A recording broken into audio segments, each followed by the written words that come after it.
After the ear-piercing screams of Lelouch and Suzaku echo through the cave, there is only silence. Lelouch opens his eyes, a sight to behold. Suzaku lays on the ground with a bullet hole in his eye, dead.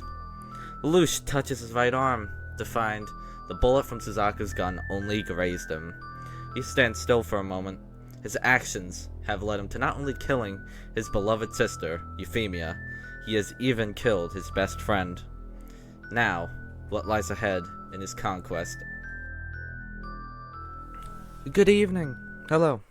My name is Epsilon, and this is the beginning of a new series I wanted to start.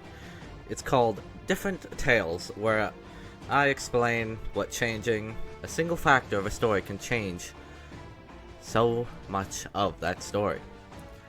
So, this series is gonna start off, whatever you want to say it, with a Code Geass R1, the standoff between Suzaku and Lelouch.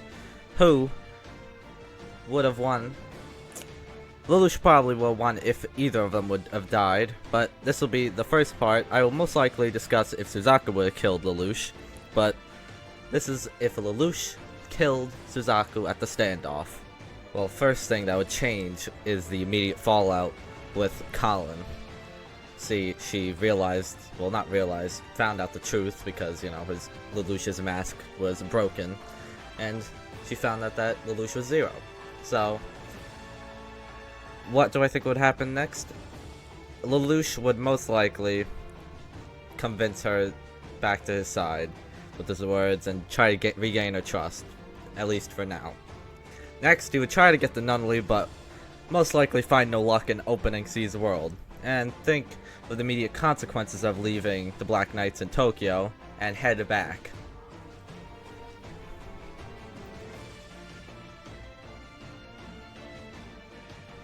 Meanwhile, for the actual full-on battle in Tokyo, the Black Knights are being pushed back by the Britannian forces, but they haven't lost hope, or, have given up without Zero, but the Britannian regime is in an advantage for now. At its strongest, their best nightmare pilot is Guilford, since Cornelia is out of commission and Jeremiah is nowhere to be seen because he just went to the ocean with C2 and the Shinkaro. And then there is, the Lancelot's obviously out of the battle as well since Suzaku's dead. Now, with Zero coming back, he would make a short arrival and get right back to work on trying to win the battle, and the Black Knights will most likely regain their footing and spirit and push back Guilford's front line, and with Tokyo settlement in shambles, he would not be able to come back from it because all the terrain is destroyed and there's not much defending that they can do.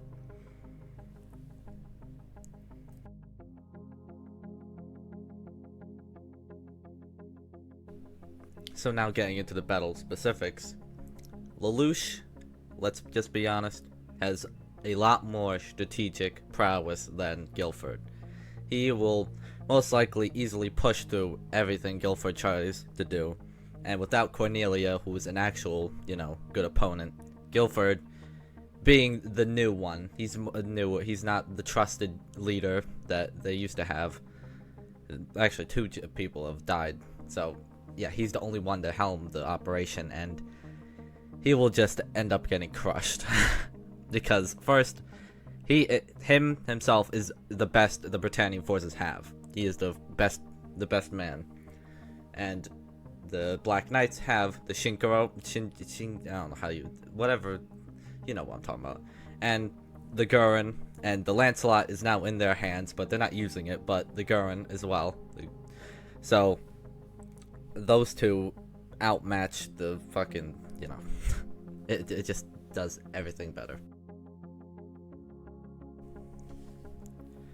But one looming threat, Nina, has entered the stage, turning the two major dangers to two fronts. So, immediately she'll be taking the entirety of Ashford Academy and anyone around it hostage with her whole bomb situation. So, Lelouch would most likely go to quell the situation, and he will most likely, more than most likely, be successful, because he never used Geass on Nina, so he can just uses Geass and stop her right in there, disarming her and disarming any Flaya threats for the future. Keep that in mind. For the whole future of Code Geass, Flaya is a big deal, and this is taking that down. That's one thing out of the entire show now, pretty much.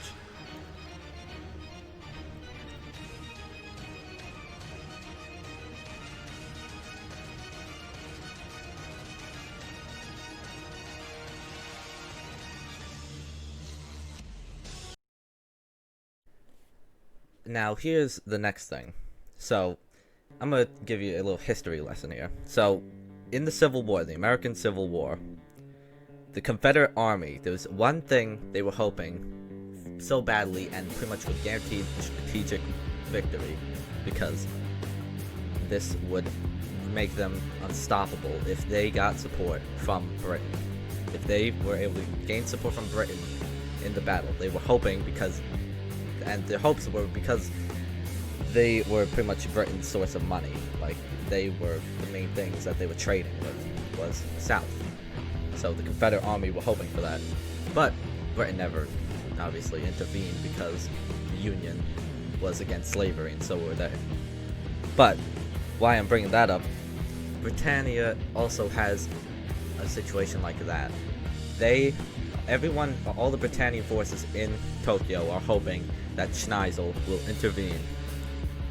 And if he did, this would mean that he would either become a stalemate or a loss for Zero.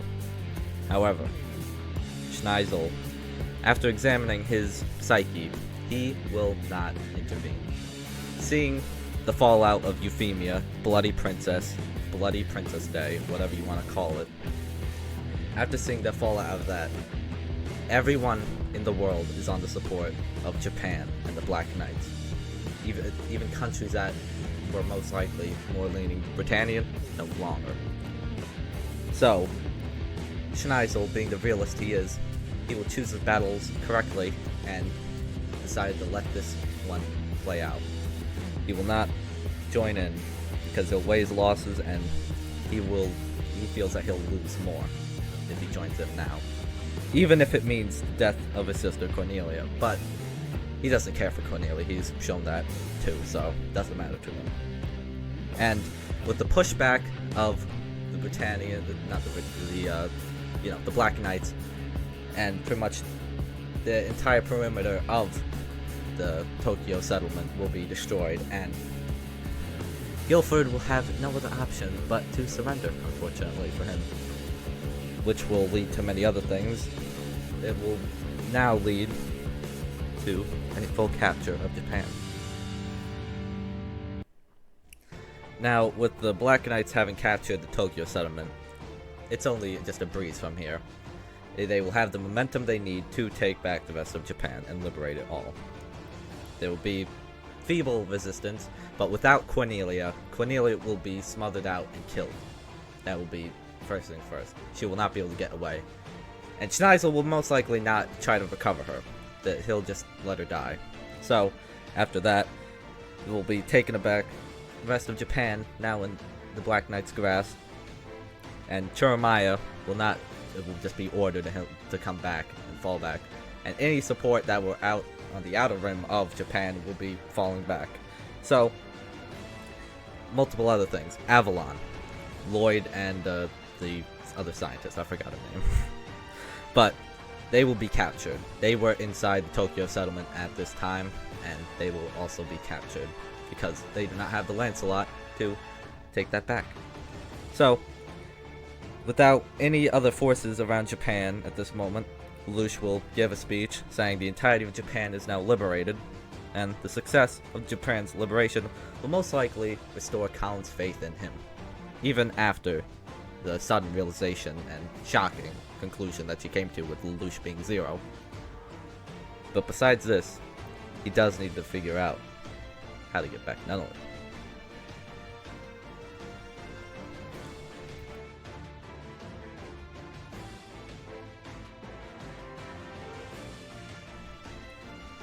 So, Schneisel saying that the entire world at this point is in momentum and just unison with Japan and the United States of Japan, and the Black Knights, he will not see any point in trying to recapture Japan after this.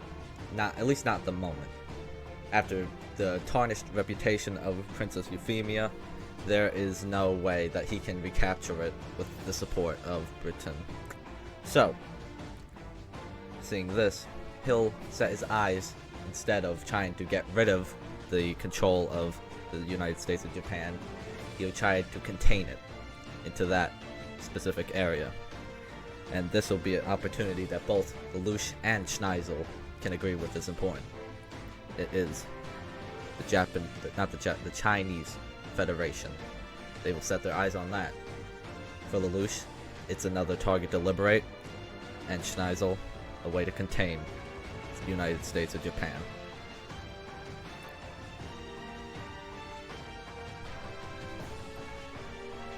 Thanks for watching this video of my realistic prediction, semi-realistic, I don't know, I feel like it's pretty realistic, of how the following events would go if Lelouch had killed Suzaku at the standoff.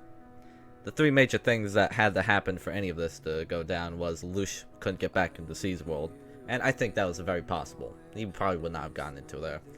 Lelouch would return to Tokyo right after the standoff. He would. I believe he would have. Even though it's the most iffy of the three, I'd say, yeah, it probably would have happened. But the one that's guaranteed, Schneisel doesn't join this battle. Even though they hope that Schneisel, the Britannians, were just hoping for this to happen, Schneisel is not stupid. If he would have went to battle in this, his reputation would also be tarnished with Euphemia's. And that is not what Britannia needs at this moment, because Euphemia was one of the most notorious of the, viceroys, I'd say, whatever they consider themselves. And after that, it was a very bad situation for Britannia. And at this point, the rest of the world is mourning for Japan. So, yeah, he doesn't join this. So, if you enjoyed, leave a like. And if you're interested in seeing more content like this, subscribe.